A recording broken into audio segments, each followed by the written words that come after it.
सैकड़ों रहते हैं तो उन्हें शायद उनके प्रेम की वह कद्र नहीं है, किंतु यहाँ सुनीति और ध्रुव अपने पिता के प्रेम को तरस रहा है और सुनीति अपने पति के प्रेम को तरस रही है। एक बार ध्रुव महाराज अपने पिताश्री से मिलने गए। परिचय पाते ही पुत्र को अंक में हृदय से लगा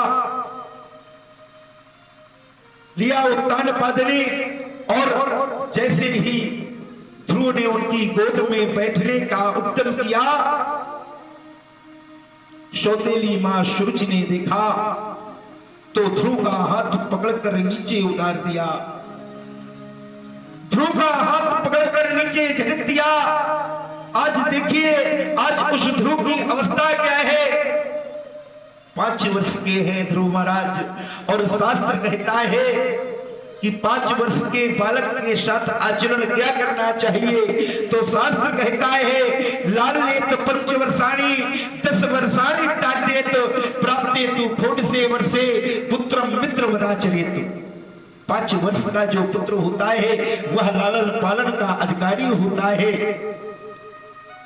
उसे तो प्रेम का भाव ही पता होता है, उसके साथ तो प्रेम का ही आचरण करना चाहिए, ऐसा शास्त्र निर्देश देता है। अभी तो जब वही पुत्र वही संतान 10 वर्ष की हो जाती है तो शास्त्र कहता है 10 वर्षाणी ताटेत, आप उसे निगाह में रखे, उसे सुंदर आचार विचार संस्कार दे, किंतु जब वही संतान 16 वर्ष की हो जावे तो वही पुत्र आपका मित्रोत्तम हो जाया करता है। किंतु यहां देखिए, रानी सुरुचि ने देखा तो ध्रुव का हाथ पकड़कर नीचे उतार दिया। अरे बेटा ध्रुव, सावधान हो जा, तू भले ही राजा का बेटा है तो क्या हुआ, किंतु तूने मेरी कोख से जन्म नहीं लिया।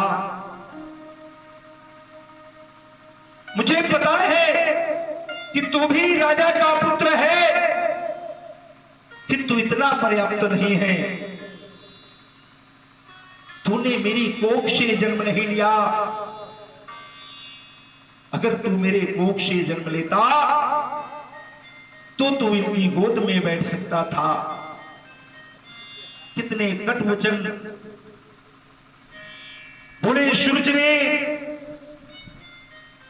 और जब कोई कट वचन बोलता है तो बोलने वालों को शायद ये ज्ञात नहीं होता कि इसका प्रभाव क्या होगा,